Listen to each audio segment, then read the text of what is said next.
We will implode more patriotic news. Thank you. Guess who must testify before Congress about Obama spy ring? Obama is scared stiff. The plot thickens as the profundities to which the scandals in D.C. go simply continue getting further. Unless we have at last accomplished the point where Washington is absolutely exempt from the laws that apply to everyone else, and our justice system has been totally fixed or rendered futile, the time has come to see a few indictments. The sheer likelihood that every one of the allegations and confirmation against Obama, Lynch, Hillary, Huma, Podesta, Wasserman Schultz, Comey, and a pack of others are only dreams concocted by their political rivals must be galactic. On the off chance that justice exists in D.C., it roots past time for it to demonstrate its head. Evidently, that idea has jumped out at Ronna Romney McDaniel, chair of the RNC, as she has approached previous DNC chair, Debbie Wasserman Schultz, to testify before Congress after her long-term IT staff member just got arrested for bank fraud as he was endeavoring to escape the nation. McDaniel is clearly partisan, however, the congressional panel would be bipartisan, in this manner taking out the charge that the investigation would be run just by the Republicans. McDaniel made an explosive demand in an exclusive interview with Breitbart News via phone on Wednesday afternoon, after news broke Tuesday night that Wasserman Schultz's IT staffer for more than a decade was caught trying to flee the country by a federal law enforcement agent after wiring hundreds of thousands of dollars to Pakistan. I think the Congress needs to open an investigation into what this staffer had access to find out what information he had on the hard drives he took a Hummer to, why he was fleeing the country, McDaniel told Breitbart News. There are just so many questions with this individual and his family members who received over $4 million of taxpayer money between 2005 and 2009. We need to get to the bottom of it. It's very sad that the mainstream media does not talk about this at all. It shows the bias. McDaniel makes some great focuses. She likewise insinuates the way that the mainstream media is generally overlooking this because of its undeniable radical predisposition. That is valid, yet these are private news associations, and they are probably not going to change their approach as long as enough liberals tune in or purchase their daily papers to keep the mainstream media firms beneficial. It's a dismal unavoidable truth, however, it essentially implies that conservatives should simply work that substantially harder to contend in the field of thoughts. Wasserman Schultz has a great deal of disclosing to do. Probably her worry and those of her countrymen are that she may be constrained to uncover data that prompts a web of wrongdoing in which a hefty portion of those comrades would be gotten up to speed. Comrades, for example, Obama and Clinton for one thing.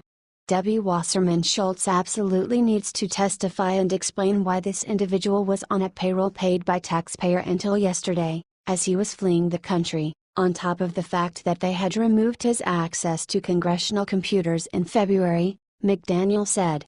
She knew she was under investigation, she knew something was wrong, and she kept him on the payroll. So we need to figure out what she knew, why she was protecting this person, and figured out what he did with important government information. On the off chance that the justice system might want to be regarded, something that is thought to be the situation, at that point it is the ideal opportunity for forceful, exhaustive, and unprejudiced investigations to start that outcome in arraignments.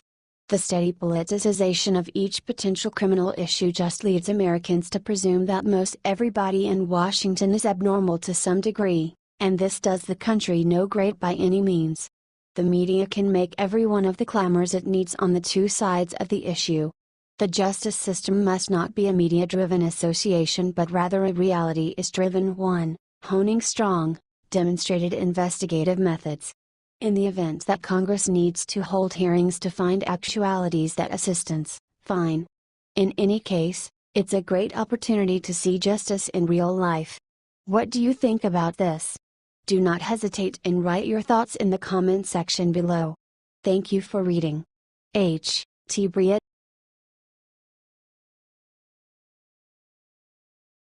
Hillary is having a temper tantrum. Look what President Trump just did, you'll cheer. One topic that has been underlined in these website pages is that justice is for everybody or for nobody. The possibility that one can move sufficiently high on the political stepping stool to be past the range of the law is savage. Once spread and accepted as reality, that conviction leads not exclusively to hatred for such people who appear to be resistant to justice, yet it brings the legitimate system and its parts into unsavoriness.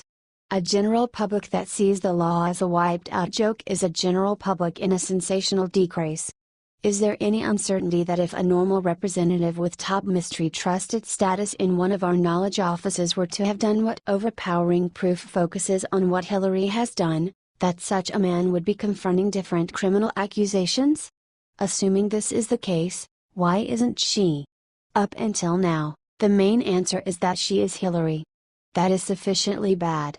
President Trump took to Twitter to declare that he is pressing Attorney General Sessions to seek after charges against Hillary and to indict her. It is the right choice. Either indict her or exonerate each individual in jail for releasing characterized data paying little heed to their inspiration. Justice for all or justice for none. This was a delicate matter for Trump. If I win, I will instruct my Attorney General to get a special prosecutor to look at your situation. Because there has never been so many lies, so much deception, Trump said in the second presidential debate with Clinton. After some quibble now gives off an impression of being the time that he will follow through on that promise. Trump is prepared to get down to business. Something at which he ought to exceed expectations given the troublesome and serious transactions that have been a standard component of his business life. Sessions may have made comments showing that he was uncertain whether he ought to be the one to seek after charges against Hillary given that he contradicted her bid for president. All things considered, if the Attorney General isn't the individual to do as such, maybe he could show who should.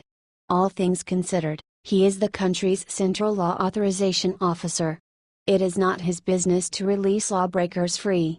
If not supporting Hillary for president would be an excluding factor for being engaged with her indictment, that would preclude the larger part of Americans, individuals who either voted in favor of President Trump or who didn't vote by any stretch of the imagination. That is a silly thought. Attorney General Sessions, carry out your employment and indict Hillary. All things considered, the jury will settle on an ultimate conclusion. On the off chance that you won't, leave and let somebody who is unafraid to do the Attorney General's job assume control. What do you think about this? Do not hesitate and write your thoughts in the comment section below. Thank you for reading. H.T. The Daily Caller.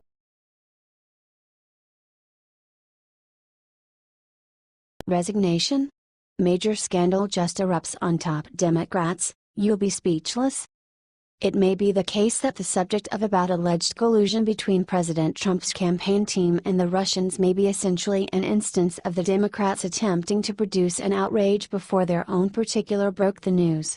It's a pleasant attempt, however, one that is bound to disappointment when you have people like Hillary Clinton in your party. Furthermore, for reasons unknown, there is a pack more Democrats that will be encountering all the wrong kind of attention too. Congresswoman and previous chair of the DNC Debbie Wasserman Schultz is at the focal point of an embarrassment that may catch her, as well as some of her Democratic partners too. Her IT staff member has been arrested on bank fraud charges as he was endeavoring to flee the country. He and his family worked for other Democratic administrators who may get got in this web too. What's more, he might be blameworthy of much something beyond bank fraud. It's not been a simple time for Debbie. In the first place, she was constrained out as a chair of the DNC. Presently, Republicans, as well as a candid Democrat, is requiring her to leave from the House. With the arrest of her longtime IT staffer this week as he tried to leave the country, U.S. Representative Debbie Wasserman Schultz, D. Weston, is drawing fire from the left and right. Tim Canova, a liberal law professor who challenged Wasserman Schultz in the 2016 Democratic primary and has filed a lawsuit against her again in 2018, noted the arrest of Imran Awan in a fundraising letter sent Tuesday. He accused Wasserman Schultz, who kept Awan on her payroll after he was barred from the House computer system in February, of trying to obstruct the investigation of Awan and others. I have also been calling on Wasserman Schultz to resign from her household seat, and I have pointed out the obvious, that as long as she is in public life, The Democratic Party will flounder and the people of South Florida will be ill-served in Congress, Canova wrote in the fundraising pitch. Clearly, there is much more going ahead here than one congresswoman's IT assistant playing it recklessly with some bank transactions. Parties are attempting urgently to shroud something. Crushed hard drives were estimated from this IT staff member's living residence by the FBI, and she has been edgy to keep an individual tablet out of the hands of law enforcement workforce. She would not be taking such activities that are certain to expedite open investigation her in the event that she didn't have some intense materials to cover up. After resigning in disgrace from the DNC, the investigation into Wasserman Schultz's former IT aide has further tarnished her reputation. Despite her efforts to revive her image by focusing on Russia's involvement in 2016 elections, the former DNC chair is still seen as a corrupt, out-touch politician who represents the worst of the Democratic Party. Her continued presence in the Democratic leadership impedes party reform and ensures that voters' lack of trust for the Democrats which derived from her leadership at the DNC remains. That is a fine summation of Debbie's circumstance and issues. How much these issues turn into the issues of different Democrats and also the Democratic Party itself, is how much party administration will function to toss her under the transport. She simply didn't understand that she was not as imperative to the party as Hillary. What do you think about this? Do not hesitate and write your thoughts in the comment section below. Thank you for reading. T Observer, Palm Beach Post.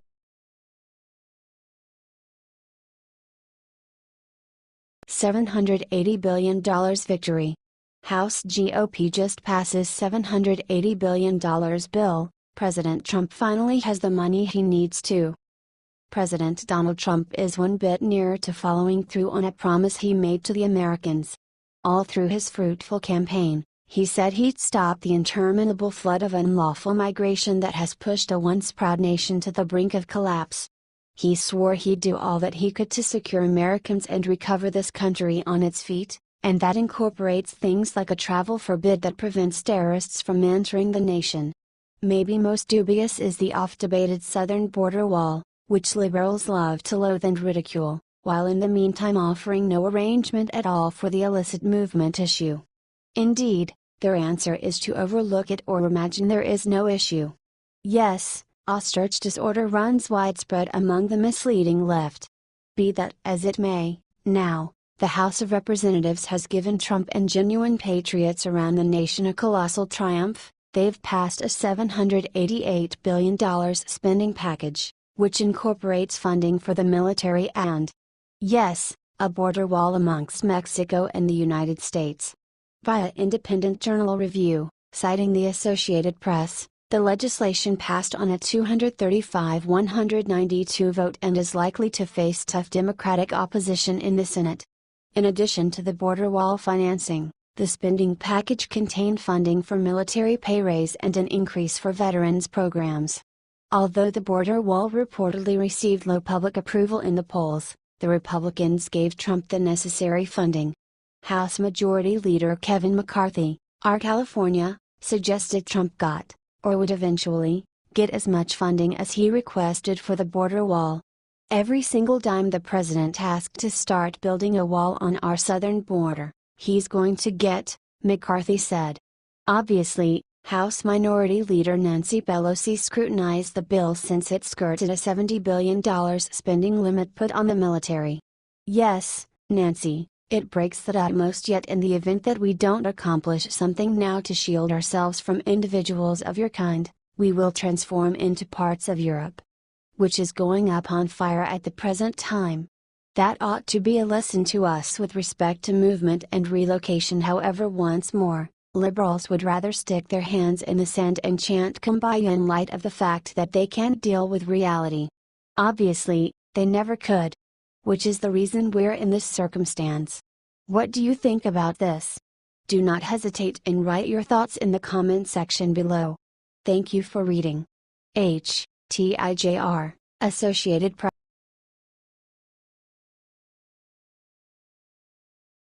Fired.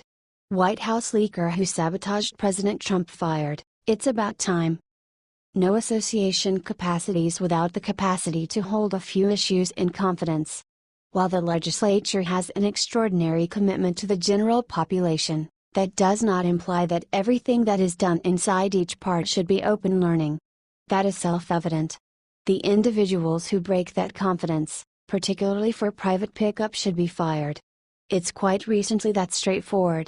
Assistant Press Secretary Michael Short is a nearby partner of Chief of Staff Priebus, and there have been inquiries concerning his respectability with regards to keeping confidential data private.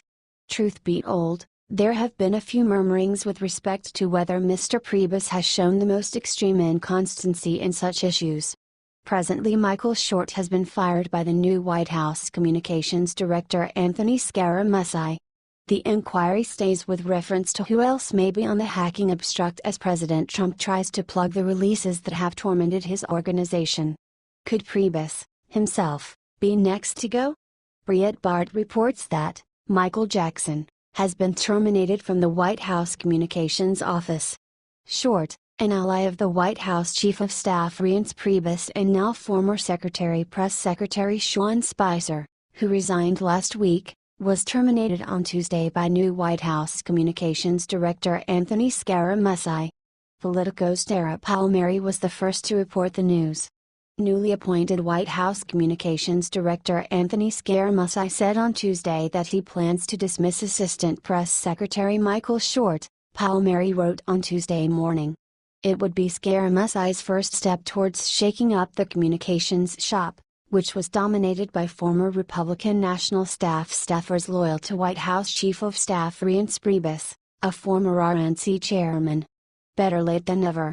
Little breaks can sink a major ship if there are sufficient of them, and ideally Mr. Scaramucci will have the capacity to find and fire the individuals who do not have the loyalty to look after privacy, and will put enough dread in whatever remains of them to ensure that they reconsider before they uncover private data for sense of self-delight or individual pickup. What do you think about this? Do not hesitate and write your thoughts in the comment section below. Thank you for reading.